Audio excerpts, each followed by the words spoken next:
Bien, vamos a saludar primero que todos los hermanos que están recibiendo la palabra por medio del primer video que estamos grabando y también de la grabación por medio de WhatsApp. Los hermanos son muchos, entre ellos, bueno, en Bogotá y en otras partes, que están pidiendo que les grabemos la predicación, así que hoy comenzamos a grabarla por video a ver qué nos pasa, subimos a YouTube y luego también voy a enviar hoy mismo la predica a las personas que lo envían por WhatsApp para los que lo quieren compartir o volver a escuchar. Vamos a ver nuestra Biblia en Isaías capítulo 1, versículo 1 a 9. Isaías capítulo 1, versículo 1 al 9. ¿Todos ya? Visión de Isaías, hijo de Amós, la cual vio acerca de Judá y Jerusalén en los días de Usías, Jotam, Acaz y Ezequías, reyes de Judá. Oíd cielos y escuchad tú, tierra, porque habla Jehová. Crié hijos y los engrandecí, y ellos se rebelaron contra mí. El buey conoce a su dueño, y el asno al pesebre de su señor. Israel no entiende, mi pueblo no tiene conocimiento. Oh gente pecadora, pueblo cargado de maldad, generación de malignos, hijos depravados. Dejaron a Jehová, provocaron a ir al santo Israel, se volvieron atrás. ¿Por qué queréis ser castigados aún? Todavía os revelaréis. Toda cabeza está enferma y todo corazón doliente. Desde la planta del pie hasta la cabeza no hay cosa sana, sino herida, hinchazón y podrida llaga. No están curadas, ni vendadas, ni suavizadas con aceite.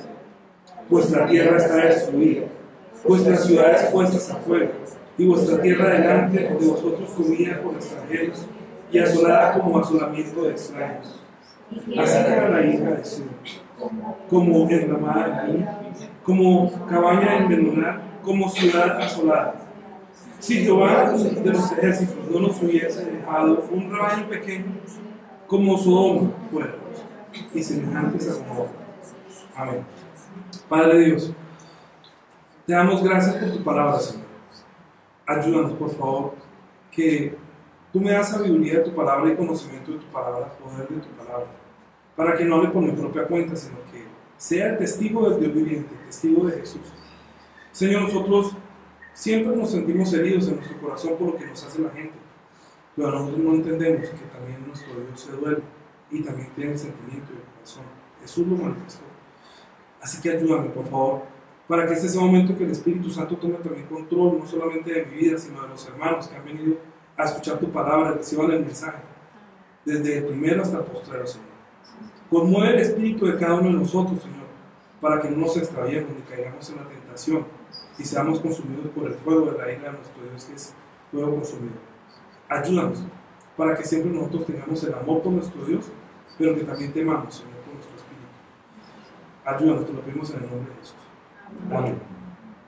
Bien, cuando nosotros estamos hablando de no menospreciar a Dios, pues uno no es que esté juzgando a las personas diciendo como predicador, oiga, no menosprecien a Dios, sino que nosotros que conocemos a Dios, hemos de enseñar a la gente, oiga, no cree que usted está menospreciando a Dios. Y también nosotros deberemos estar pensando si nosotros mismos estamos menospreciando a Dios. ¿En qué lo hemos menospreciado? Es que esta palabra que nosotros estamos leyendo no es una palabra que escribieron los hombres porque sí, sino que dice, oíd palabra de Jehová. Entonces Dios está hablando con un corazón herido, con un corazón ¿qué le está pasando a Israel? ¿Por qué no me conoce? ¿Qué es lo que le pasa? Es como, entonces pone como ejemplo a los hijos que abandonan a los padres o después de haberles dado su amor, entonces ingratamente se van o lo menosprecian. Por eso es la oportunidad de nosotros cuando somos padres, es poder experimentar lo que Dios también siente. Dios es el Padre, pero no era nuestro Padre, sino que es el Padre de Jesucristo. Vamos a poner un ejemplo no, vamos a tomar la verdad como ejemplo para nosotros. El único hijo de Dios es ¿quién? Jesús, ¿cierto? Jesús es el hijo mayor, digámoslo así, por hablarlo de alguna manera. Aunque sí lo es verdaderamente, es el único hijo y el hijo mayor.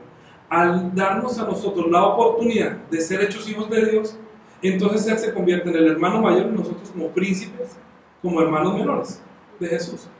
Entonces, ¿qué es lo que haría un buen hijo? Enseñando a los hermanos. Cuando ama y respeta al padre, entonces le está diciendo a los hermanos: oiga, ¿usted cómo le va a hacer eso a mi papá? No es que sea el chismoso, ¿cierto?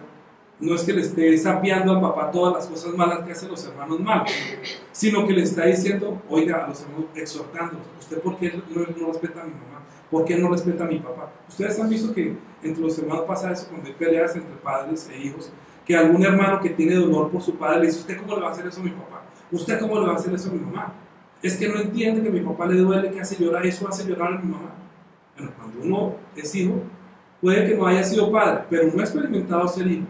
Y al ser hijo, los otros hermanos de pronto cuando uno se pasa con el papá: oiga, respeta a mi mamá, oiga, respeta a mi papá, ¿cierto? Lo mismo, con la vida, en la vida de fe.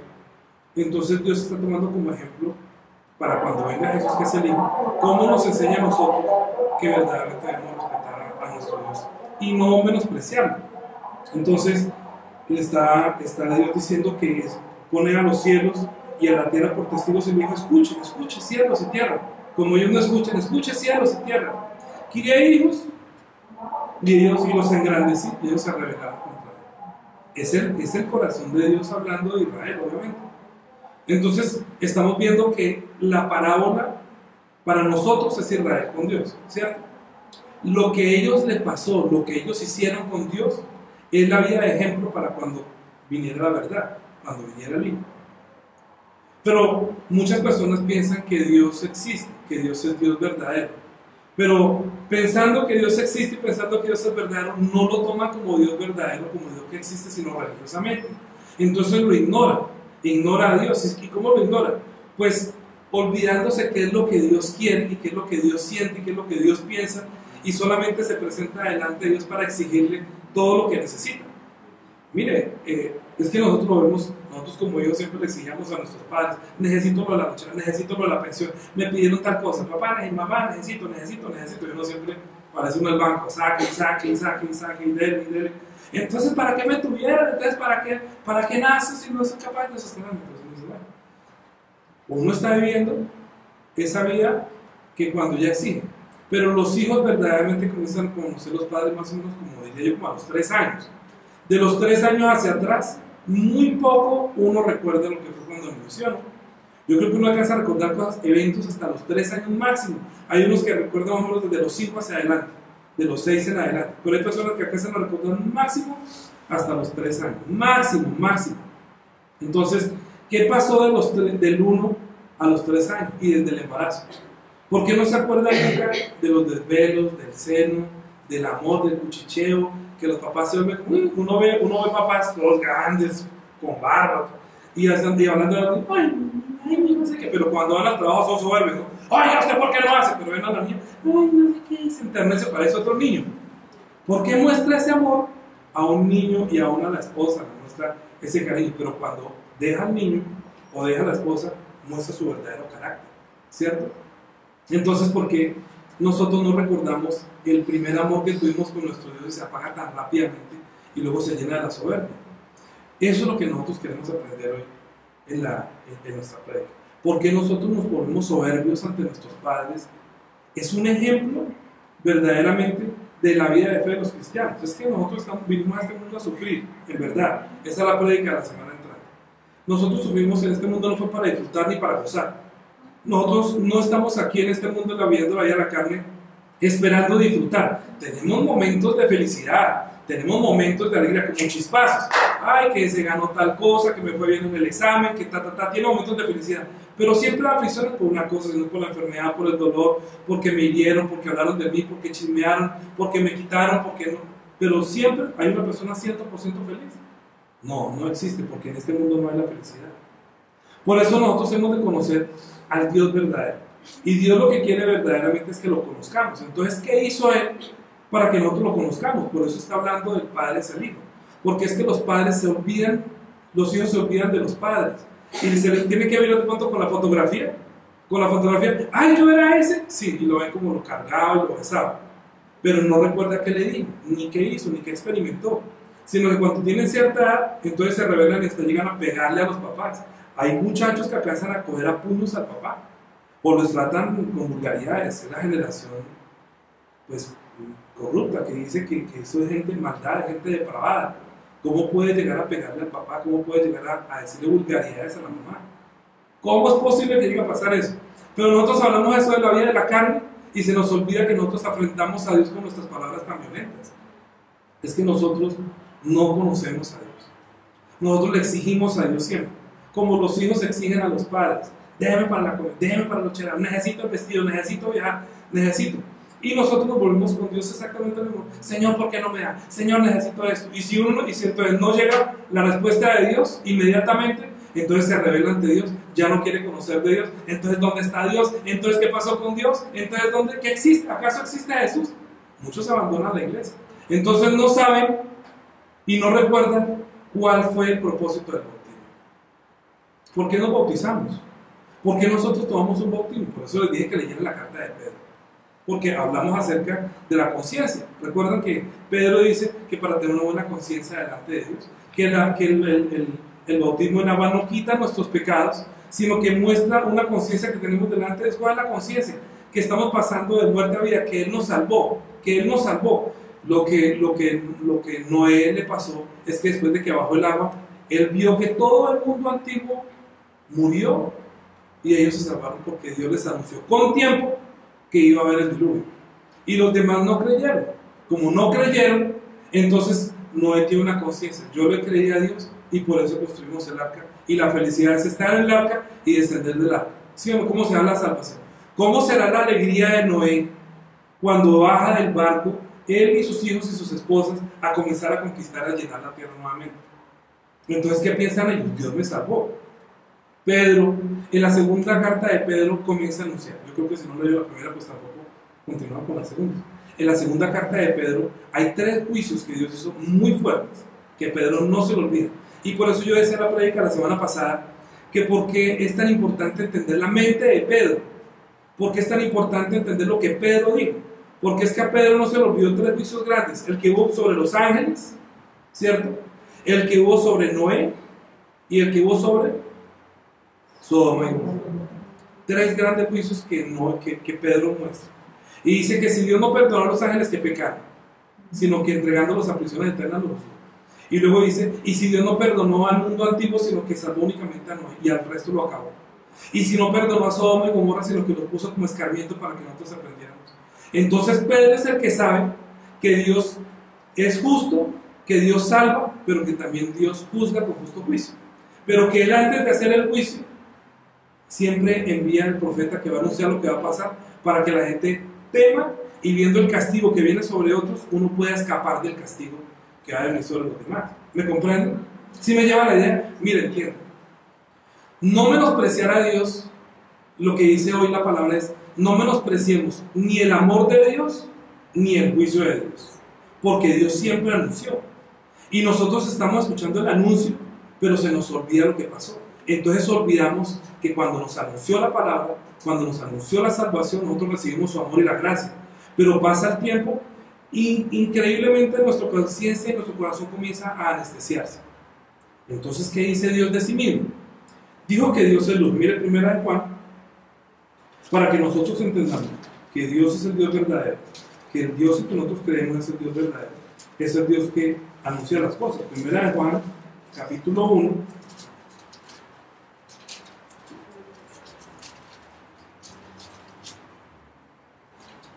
Primera de Juan, capítulo 1, versículo 5. ¿Qué dice? Este es el mensaje que hemos oído de Él y os anunciamos. Dios, punto. ¿Qué dice? Dios es luz y no hay ninguna tinieblas en Él. ¿Qué quiere decir eso? Que Dios es transparente. O sea, que Dios quiere revelar a los hombres las cosas.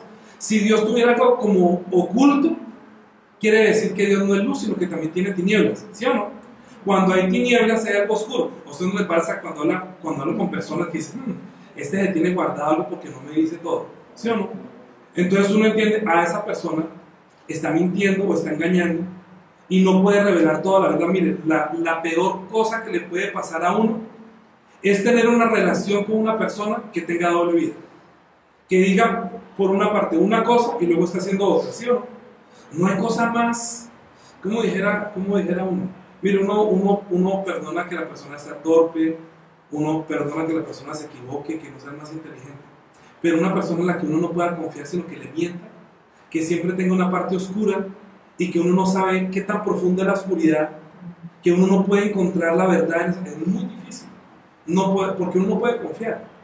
Entonces, ¿cómo confiar en un Dios que tuviera las tinieblas? Que un Dios como que no revela todo lo que va a hacer, sino que Dios mostró, dice que Dios es luz y no hay ninguna tiniebla, quiere decir que Él no reveló todo. Es que la máxima expresión de la revelación de Dios fue mostrarnos a Jesucristo.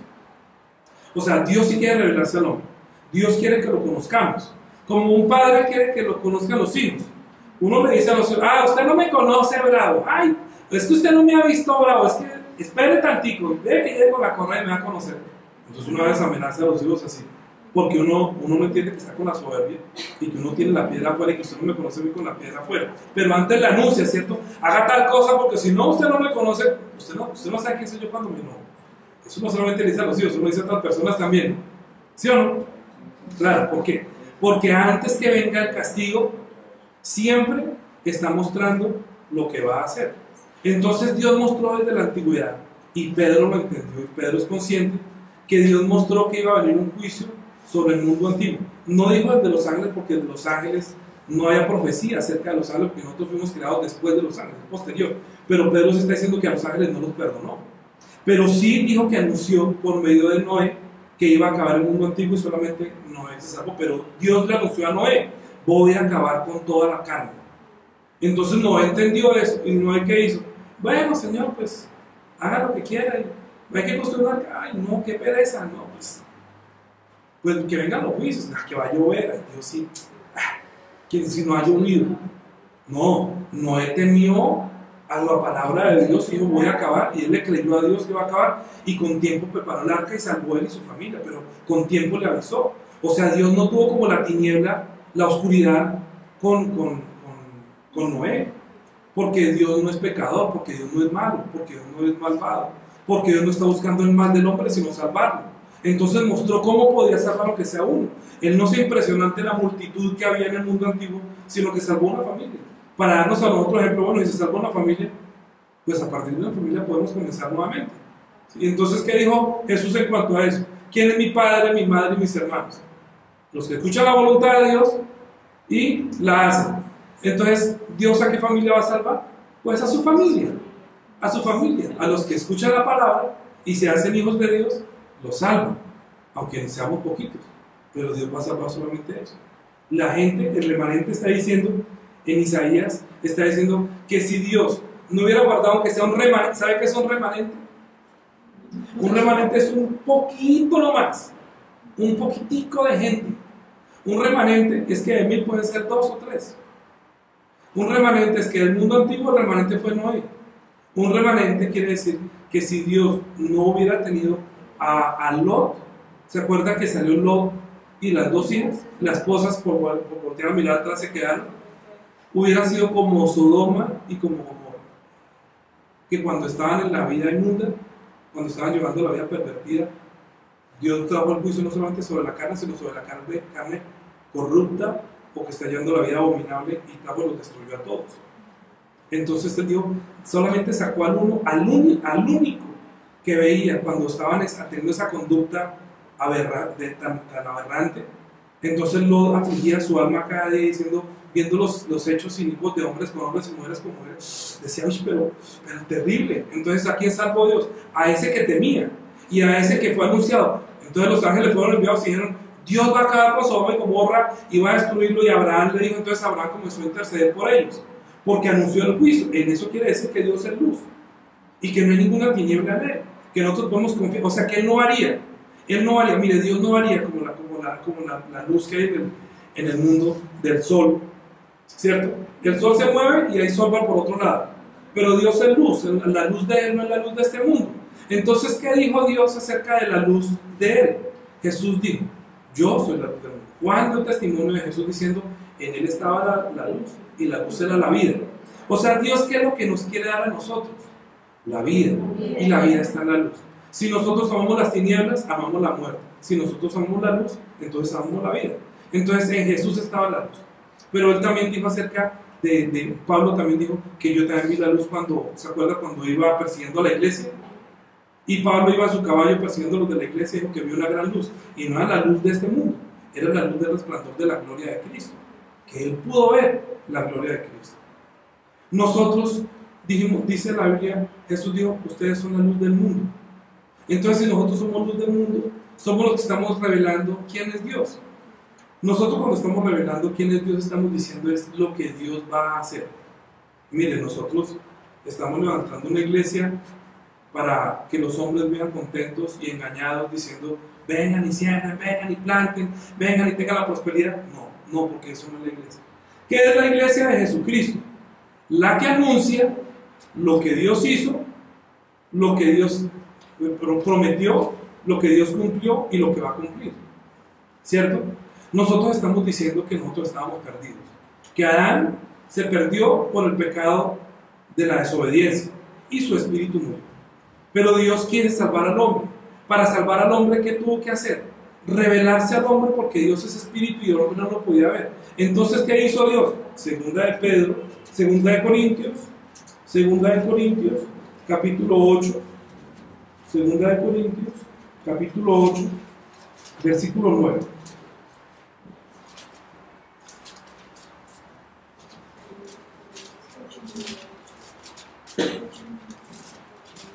Este es un misterio que nosotros no podemos llegar acá, que no llegamos casi a comprender en nuestra mente. ¿Cómo es que Dios, siendo invisible y siendo espíritu, se rebajó a la forma de un hombre? Dice, porque ya conocéis la gracia de nuestro Señor Jesucristo, que por amor a vosotros se hizo pobre, siendo rico, para que vosotros con su pobreza fuésemos enriquecidos. Es que la única forma que nosotros conozcamos el corazón de Dios es conocer al que es la imagen de Dios. La imagen de Dios es Jesucristo. Ahora diga, ¿por qué? Pensemos, ¿por qué Jesucristo tenía que nacer en Nazaret? ¿Por qué Jesús no podía nacer en un palacio, siendo el Hijo de Dios? ¿Por qué no nacía en una nación grande, grandiosa, como en el momento lo fue Egipto, o como lo estaba haciendo Roma, y había nacido en la cuna? Porque es el Hijo de Dios y merecía todo eso. Porque la única forma de Dios manifestar su amor por el hombre era rebajándose tanto para que hasta el más humilde, el más pobre y el más despreciado pudiera conocer a Dios. Porque si no, entonces tendría, no, que Dios no es sino Dios de los pobres. Pero Dios confundió a los hombres con este prodigio y le llamaba Jesús de Nazaret. Nazaret era el pueblo más pequeño, el pueblo más miserable, donde ¿quién podía hablar de Nazaret? Si venía de Nazaret era lo más menospreciado. ¿Por qué Jesucristo tenía que ser lo más menospreciado? Porque nosotros no estamos pensando en nosotros, que nosotros verdaderamente éramos menospreciados de Dios. En verdad, los menospreciados de Dios éramos nosotros, porque nosotros nos olvidamos de Él. Cuando el hombre decidió no creerle a Dios en el huerto del Edén, sino creerle al diablo, entonces Dios lo abandonó y le dijo a la serpiente, coma, aliméntese del polvo. Entonces, ¿qué éramos nosotros? Perdidos. Dice la Biblia que somos como gusanos. Y nosotros, siendo gusanos, nos enorgullecemos delante de Dios y comenzamos a exigirle a Dios, y Dios, ¿por qué no hizo así? Y Dios, ¿por qué no es así? Como si nosotros pudiéramos darle consejos a Dios de cómo hacer las cosas. Pero es que Dios no estaba pensando en el hombre, sino que estaba pensando en su Hijo. Todo lo que hizo, lo hizo por medio de Él y para Él. Nosotros solamente somos una pieza que encaja en la voluntad de Dios que quiso hacerse hombre. Entonces creó a los hombres por el sentir de Jesucristo. Porque Jesús quiere honrar al Padre, porque Jesús quiere enaltecer al Padre, porque Jesús quiere obedecer al Padre, porque Jesús, como dijo, no quiere menospreciar al Padre, sino que lo toma con todo aprecio. Entonces creó a los hombres de una manera muy, muy humildes, para que Jesucristo pudiera manifestar delante de Dios su humildad. Pero Jesús sí quiso manifestar su humildad, y nosotros no queremos manifestar nuestra humildad sino nuestra arrogancia. Entonces queremos tener la cuna de oro, queremos tener la casa como un castillo, queremos tener todas las cosas preciosas. Sí. Jesús se hizo pobre para que nosotros fuéramos enriquecidos, porque no teníamos nada. Pero las riquezas no eran las riquezas de este mundo, sino las riquezas espirituales, porque nosotros fuéramos ricos en la vida. Imagínese usted que Dios nos permitiera ser llenos del dinero pero no tener vida eterna para disfrutarla. Si nosotros solamente pudiéramos vivir, que Dios le dé a usted toda la plata de este mundo, ¿cuánto quiere tener? 100.000 millones. No tiene una vida para gastarse toda esa plata. ¿En qué se la va a gastar? Y si su vida solamente le dura 3 días o 4 días más, ¿para qué saca usted los bolsillos llenos de dinero y de oro si no tiene vida para disfrutarla ni gozo, porque usted sabe que se va a morir? Entonces tiene el apego a este mundo. Entonces, ¿qué es lo que Dios quiere? Dios quiere salvar al hombre y quiere sacarlo a un lugar eterno, y por eso Dios nos dio la parábola por la venida de Jesucristo. Cuando Dios hizo el arca, que fue la prédica de la semana pasada por el bautismo, era para que nosotros entendiéramos con la parábola, con lo que ellos vivieron en la vida natural, en la carne, cómo una familia se salvó en el arca, para que nosotros entendiéramos que nosotros también debemos entrar en un arca para salvarnos. ¿Y cuál es el arca en el que nosotros debemos salvarnos? Es el nombre de Jesús, es el secreto de Dios. Para nosotros poder entrar en el templo, que es el nombre de Jesús, necesitaba un sacrificio porque no había comunión con Dios. Entonces, aunque ellos entraban en el arca, no entraron dependiendo de la sangre de ningún animal, sino del secreto de Dios, ¿cierto? Pero para entrar en la tierra prometida, sí hubo un secreto de Dios que lo vimos en la prédica pasada, y fue depender de la sangre de los corderos, y por esa sangre ellos salieron de Egipto y entraban a la tierra prometida. Y los que desearon vivir según la vida pasada, murieron en el desierto, y los que sí le creyeron a Dios, entonces entraron a la tierra prometida. Ellos tuvieron un templo. Ese templo se constituyó en la vida de fe de los judíos, que solamente para entrar a la presencia de Dios era por medio de un sumo sacerdote, y tenía que entrar dependiendo de la sangre de un cordero. Para poder llegar a tener la comunión se llamaba el tabernáculo de reunión, porque era el sitio donde se podía reunir Dios con el hombre. Se llamaba tabernáculo de reunión. Entonces en ese tabernáculo se reunía Dios con el hombre por medio de ese sumo sacerdote, que no sin sangre debía entrar a la presencia de Dios y pedir perdón por los pecados de todo el pueblo. Entonces ellos dependían de rendir ese culto y de poder entrar dependiendo de esa sangre, y que alguien en representación del pueblo entrara y pidiera perdón a Dios haciendo sacrificios, y ellos tenían que llevar la vida de servicio a Dios. Servir a Dios era manifestar quién es ese Dios viviente, que es tan temible que sin sangre no se puede presentar delante de él para expiar sus pecados. Pero esa era la parábola. Jesucristo que dijo: destruyan este templo y yo levanto uno en 3 días. ¿A quién se refería? A él mismo.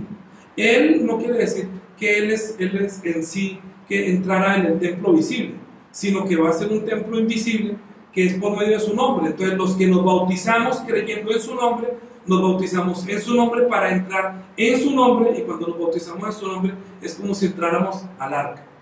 ¿Me comprende?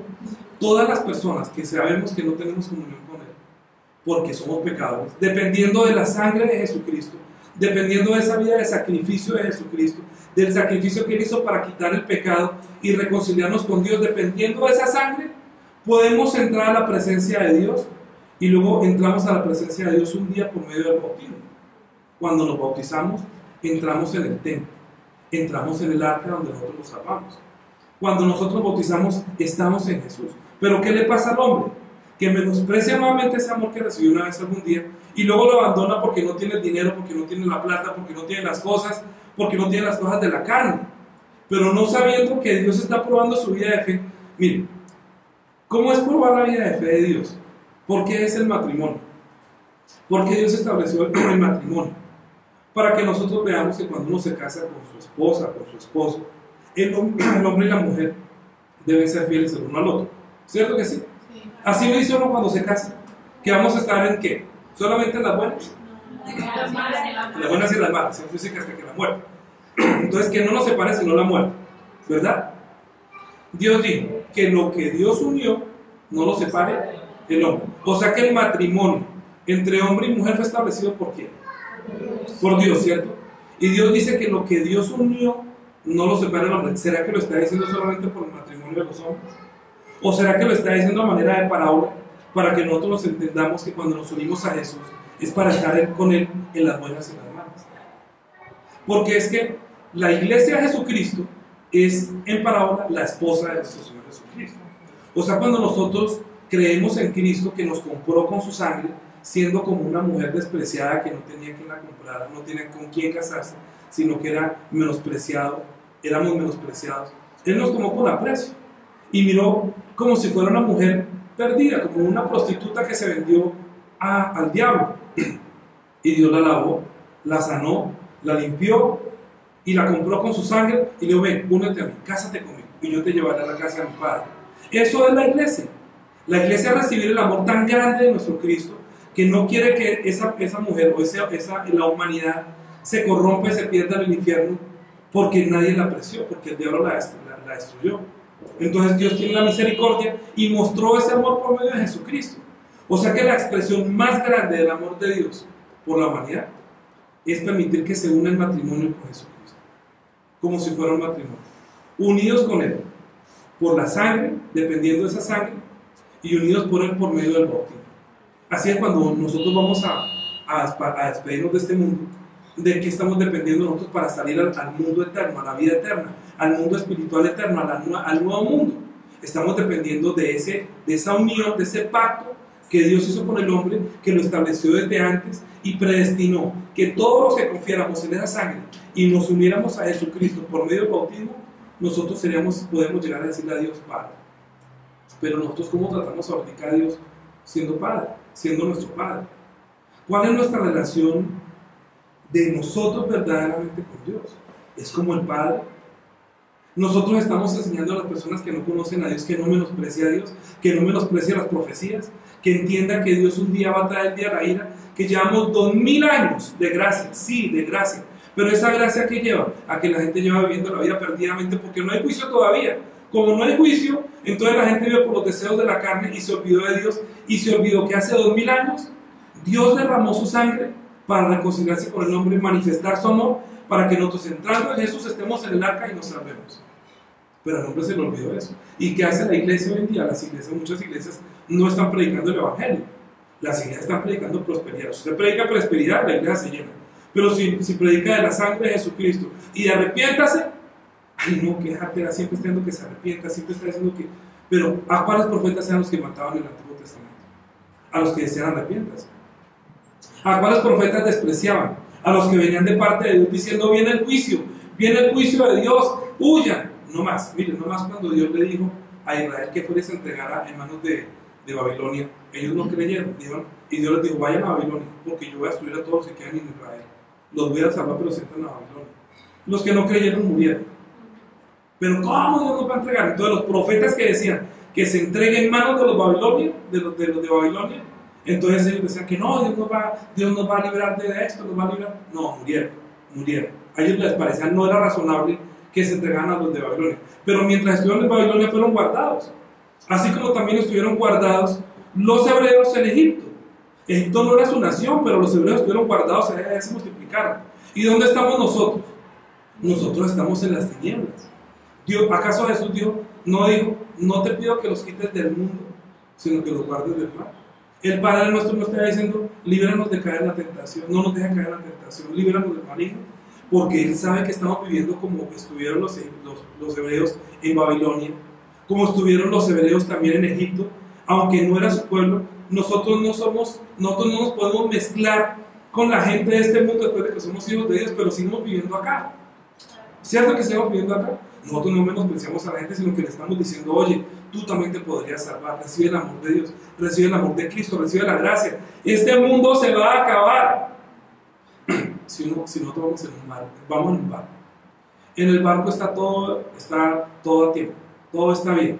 No hay olas, no hay tempestad, todo el mundo feliz, jugando cartas, tomando trago, como esos cruceros, ¿no? Esos cruceros, piscina, rico.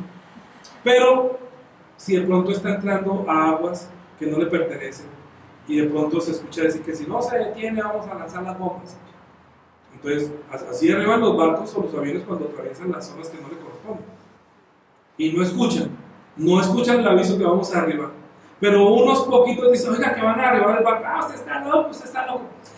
¿Para qué son los barcos salvavidas? ¿Cierto? Los barcos salvavidas es para salvar su vida. Entonces los que escuchan que el barco se va a hundir, aunque parece todo que va quieto, que no pasa nada, no hay juicio, llevamos 2000 años de remanso, 2000 años en que pasa que no parece nada, solamente hay guerras, solamente cuando hay terremotos, no veo un terremoto, el temblor este mes está de mal, todo el mundo quedó sentado. Padre nuestro que estás en el cielo, y pasó el terremoto. ¿Ya pasó? Sí. Todo vuelvo otra vez. Pero mire, si el temblor dura 1 minuto, 1 minuto y medio, 2 minutos, entonces no estaríamos hoy acá, sino que estaríamos buscando qué hacer. ¿Acaso no piensan que eso va a pasar? Lo que está lleno de la Biblia es diciendo que va a haber terremotos, que se van a aumentar. Entonces, no, pero ¿cuál terremoto? ¿Qué? Terremotos ha habido siempre. Eso es como el que va en el barco y de pronto ve una ola y se van a tomar. ¡Ay, eso es una ola! No sabe que viene un tsunami, que primero vienen las pequeñas y luego vienen las grandes. Que bájese de ese barco, súbase al salvavidas. Ay, usted está loco, usted se metió a esa iglesia y se... Mire, cara, es que del espíritu. Ay, el espíritu. Y que, ay, ¿acaso qué ha pasado en 2000 años? ¿Leer la Biblia? No leer la Biblia. El pastor dijo que leyéramos primera de Pedro. Ay, eso no pasa nada. Segunda de Pedro está diciendo que hay 3 juicios, que viene el cuarto. Y Pedro está diciendo, ay, pastor, si molesta. Bueno, leamos. Pero lee leyendo la novela. Pues si lee mientras está viendo a Diomedes, pues no va a entender. Ore antes de leer. Voy a poner una tarea. Malaquías, para que entiendan. Lea Malaquías, la semana entrante lo voy a preguntar, de pronto no viene. No, si no la lees, vamos, ya venga. No voy, porque puede ser que si yo le digo, no voy. No está. Mire lo que dice Malaquías. Malaquías capítulo 1, para conocer el corazón de Dios.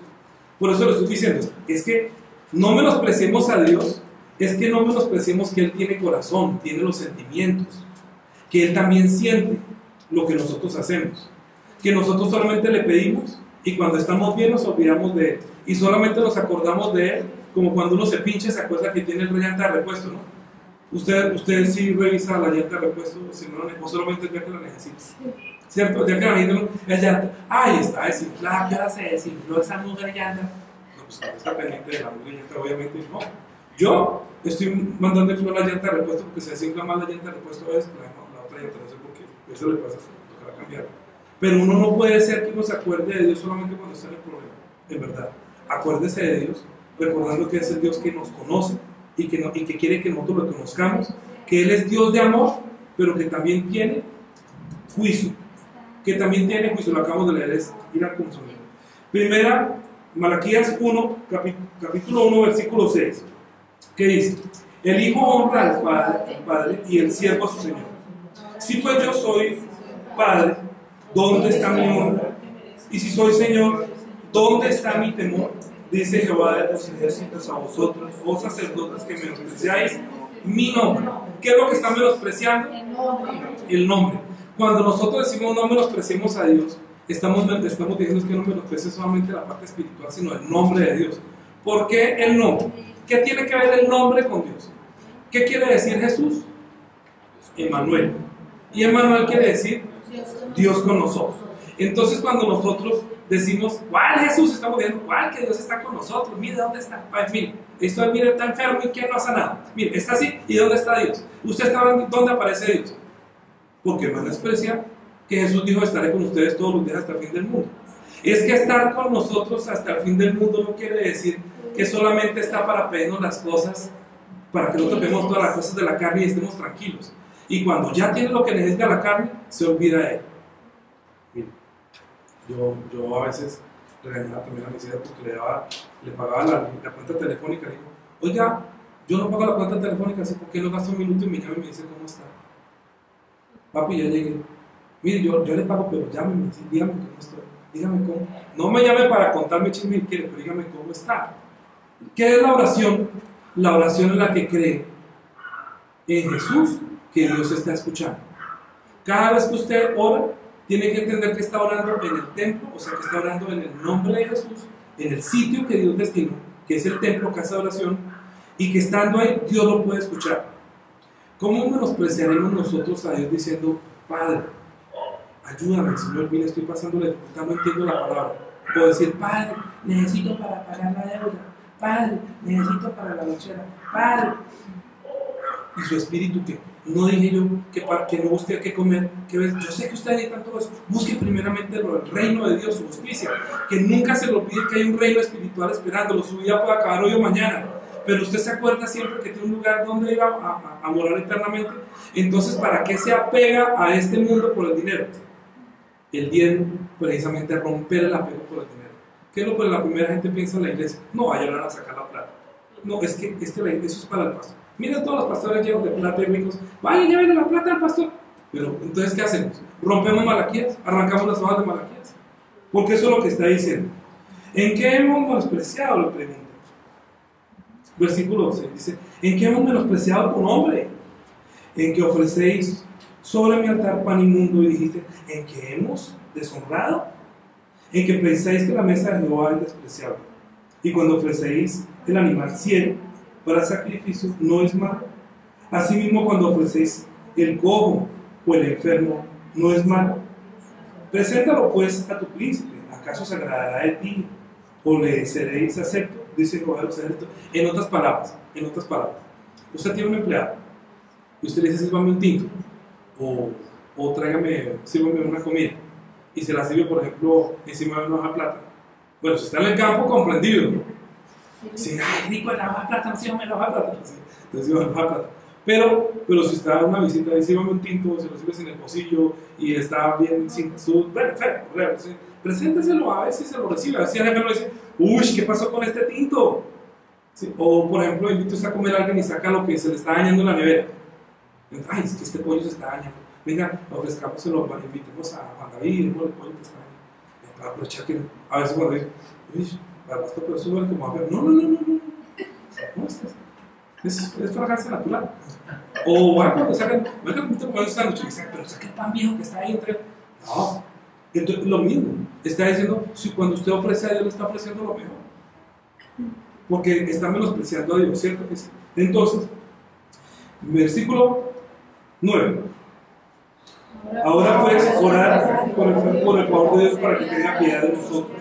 Pero ¿cómo podéis agradarle si hacéis estas cosas? Dice Jehová. ¿Quién también hay entre vosotros que cierre las puertas o alumbre mi altar de balde? Él está diciendo: todo lo que usted haga para servir a Dios no es de balde. Dios lo está viendo. Todo lo que nosotros hacemos, si usted viene y abre la iglesia, no es de balde. Si usted viene y enciende las luces en la iglesia, no es de balde. Si predica, Dios, no, eso no es de balde. Si usted anuncia lo de Dios, no es de balde. Dice: porque desde donde nace hasta donde se pone, hasta donde el sol nace, hasta donde se pone, es grande mi nombre entre las naciones, y en todo lugar se ofrece a mi nombre incienso y ofrenda limpia, porque grande es mi nombre entre las naciones, dice Jehová de los ejércitos. Y vosotros lo habéis profanado cuando decís: inmunda es la mesa de Jehová, cuando decís que su alimento es despreciable. ¿Qué es el alimento despreciable? Esa palabra. Nosotros decimos que la palabra es el alimento. Ay, otra vez la misma palabra, la misma cosa, y no siempre con la misma cosa. El alimento es despreciable. No, siempre está diciendo las mismas cosas. Habéis además dicho: oh, qué fastidio es esto, y me despreciáis, dice Jehová de los ejércitos, y trajisteis lo hurtado, lo cojo, lo enfermo, y presentasteis ofrenda. ¿Aceptaré yo eso de vuestra mano? Dice Jehová. Maldito el que engaña, el que teniendo mucho en su rebaño promete y sacrifica a Jehová lo dañado. Porque yo soy gran rey, dice Jehová de los ejércitos, y mi nombre es temible entre las naciones. Es que, ¿qué es lo que más ama uno de sí mismo? El nombre. Entonces nosotros, cuando conocemos a Dios, estamos conociendo por medio de su nombre. Cuando nosotros ignoramos a Dios, estamos ignorando su nombre.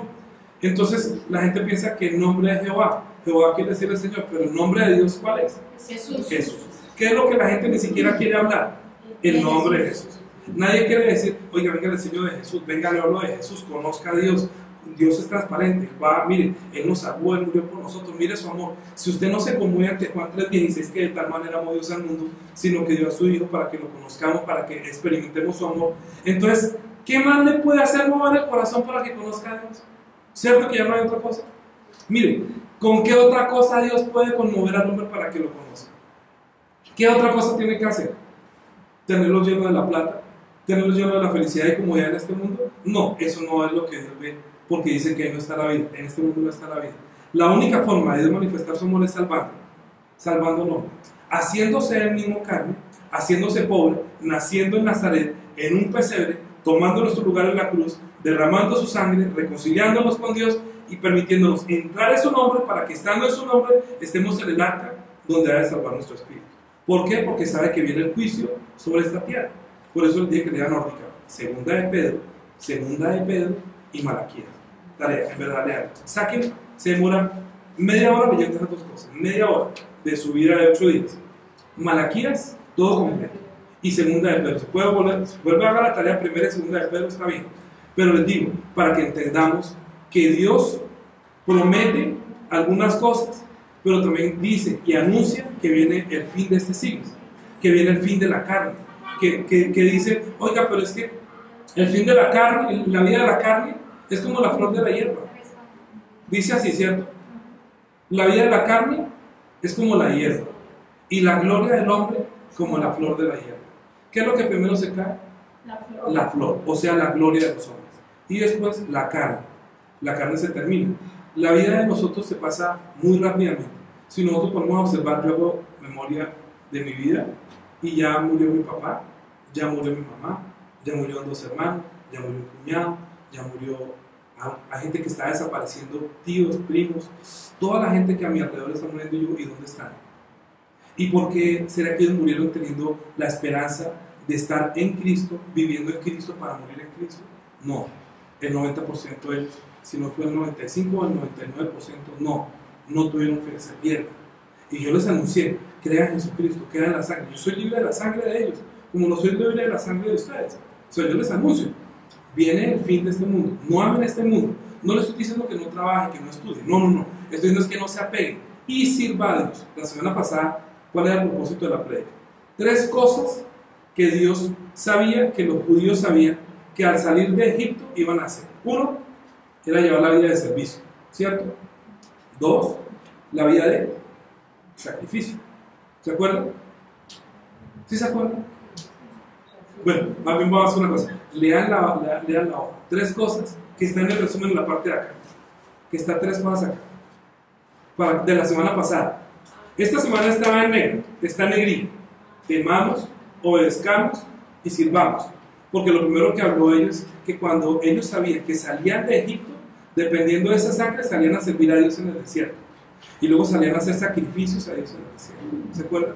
Entonces, si nosotros creemos en Jesucristo y estamos en el arca, lo primero que nosotros tenemos que saber es que nosotros debemos servirle. Nosotros creemos en Cristo para servirle. ¿Qué es el pecado del hombre hoy en día?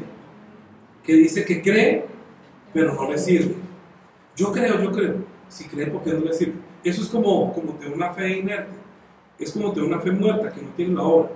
Miren, uno no puede decir que yo conozco una cosa y no la enseño. ¿Cierto? Si, por ejemplo, Daniela sabe conocer piano. Entonces, no, yo conozco los pianos. ¿Conoce los pianos? Sí, yo. ¿Para qué sirve? Para melodía. ¿Y sabe tocar? Sí. ¿Y usted cree partitura? Sí. ¿Usted puede enseñar? Sí, yo puedo. Ok. 2. Entonces, digamos, hablemos de otra cosa. Que ¿usted qué sabe hacer? No, por ejemplo, se me olvidó su nombre. Juan de Yanira. Sí. Fabián. ¿Usted conoce las armas? Sí. ¿Y las ha usado? Ya sabe usar. ¿Usted podría enseñar a usar las armas? Pues, sí, usted lo carga aquí, por aquí mete la cosa, ¿cierto? O sea, no es difícil, pero uno enseña. Entonces, ¿qué es menospreciar a Dios? Que después que lo conoció, que después que lo experimentó, debe enseñarlo.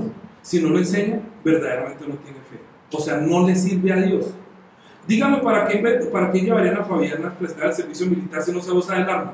Dígame, ¿fue a prestar el servicio militar y no le enseñaron a usar las armas? O sea, que había podido ir a la guerra sin saber usar las armas. ¿Lo iban a mandar a la guerra sin arma? No, sería la cosa más terrible. Entonces Dios nos salvó ¿para qué? Para usar nuestras armas, para usar la palabra, para depender de la palabra, para usar la sangre, para estar en su nombre. Pero si yo digo que creo es porque conozco, y si conozco enseño. Y si no, la gente se va a perder, la gente se va a ir al infierno. ¿Por qué? Porque yo digo que creo, pero no lo enseño. Entonces estoy mandando a la gente al infierno, como mandar a Fabián al ejército a prestar el servicio militar sin armas o con armas y saber usarlas. Es lo mismo. No, yo estoy en el ejército, sí. Y las armas, ay, se me quedó. No, pues como así que le quedó. Pero saque la monte. ¿Y eso cómo se coge? ¿Cómo la coge al revés? ¿Por qué no tiro en la cabeza? No, hay que conocer. Creer es que tengo el arma. Creer es que estoy en Cristo. Creer es que conozco a Dios. Creer es que yo no menosprecio a Dios. Es que yo sé el amor de Dios. Es que yo no puedo ver el amor de Dios. Es que le está diciendo a los demás, oiga, hermanito, ¿cómo usted menospreciar a mi papá, a nuestro Padre Dios? No trate hacia Dios, honrelo bien, rinda el culto bien. Estamos enseñando lo que aprendemos de la Biblia.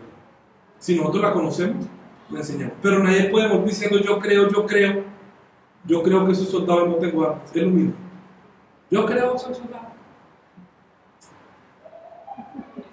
No, en verdad. El creyente es el que conoce. El creyente es el que sirve. El creyente es el que puede enseñar a otra persona para que escape, porque sabe que Dios es temible y que viene el juicio sobre el mundo espiritual. Viene el juicio y nosotros estamos enseñando es eso. Jesucristo viene por segunda vez. La iglesia es la que anuncia la segunda venida de Cristo.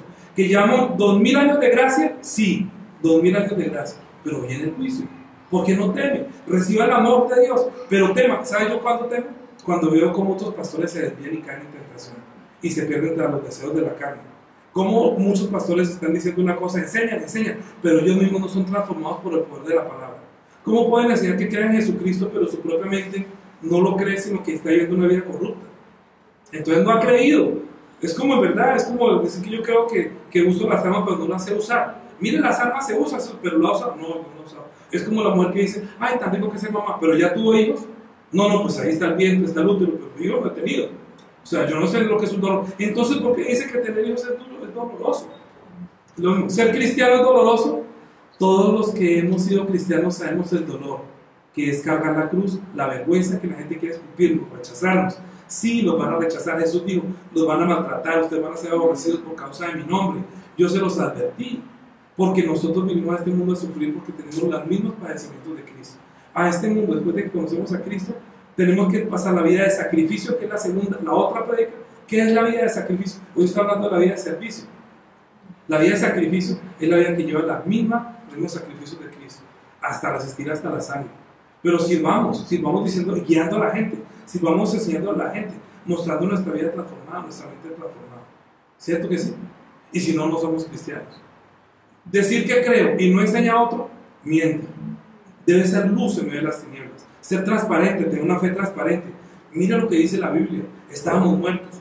¿Y conoce el amor de Dios? Sí. ¿Experimentó la gracia? Sí. Entonces ya puedo usar esa gracia. Sí. Entonces ya puedo usar la sangre. Sí. Entonces désela a beber a otro. Lo mismo que el ejército. Ya conoce la reflexión. Ya conoce esta cosa. Sí. Entonces úselo. Entonces ya conoce el amor de Dios, ya experimentó el amor de Dios, ya está en Cristo, ya está en el barco, enséñale a otro cómo hizo para estar en el barco, para que no se pierda porque el juicio viene el juicio, horrenda cosa es caer en manos del diablo. Entonces nosotros estamos anunciando, Jesús viene, estamos profetizando la segunda venida de Cristo, no la primera se cumplió tal cual. Así que pongámonos en pie, oremos todos, oremos por nuestro espíritu primero, para que siempre recuerde el amor de Dios y no menospreciemos lo que Dios dijo y lo que Dios va a hacer por medio de Jesucristo. Y oremos, cada uno de ustedes ore, pidiéndole al Señor que lo ayude a poder soportar, aunque estando en este mundo, que ese mundo de las tinieblas nos preserve en su amor, nos preserve en su nombre, nos preserve en su gracia. Señor Jesús, ayúdanos, por favor. Bendice a nuestro espíritu, bendice a mis hermanos, Señor, que han venido a escuchar tu palabra. Ayúdanos, por favor, que en ti no es las tinieblas, sino que nos revelaste todo lo que tú vas a hacer. Todo lo que tú dijiste que iba a hacer pasó, Señor. ¿Cómo nosotros no podemos leer la Biblia para ver que tú cumpliste mucho de lo que habías prometido? ¿Cómo no cumplirás con toda seguridad, con toda certeza, la segunda venida de nuestro Señor Jesucristo, que será el día temible? Si nosotros no aprendemos de Noé, si nosotros no aprendemos de los ángeles que fueron encarcelados, si nosotros no aprendemos de Sodoma y Gomorra, si nosotros no entendemos, Señor, que la primera venida de Jesucristo fue para salvarnos, pero la segunda es para traer la ira de Dios. Ayúdanos, por favor, que nosotros seamos preservados en tu nombre, en tu sangre, pero que estemos anunciando cumplidamente los juicios de nuestro Dios.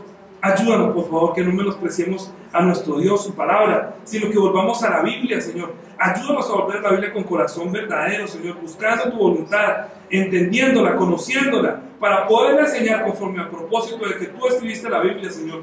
No por ganancia deshonesta, no para creernos inteligentes, sino para transformar nuestro corazón, nuestra mente, nuestra forma de pensar en cuanto a este mundo y el mundo venidero. Ayúdanos, que nosotros seamos llenos del Espíritu Santo, llenos de tu amor, para que amemos otra alma, Señor, para que les prediquemos la verdad, para que les anunciemos también la segunda venida de Cristo. Ayúdanos, por favor, guíanos para que podamos levantar una iglesia santa, la iglesia que a ti te agrada, la iglesia que anuncia la verdad, que anuncia al Dios verdadero, que no tengamos temor, sino que nosotros te podamos servir mientras estemos en la vida de la carne. Ayúdanos, te lo pedimos en el nombre de Jesús. Amén.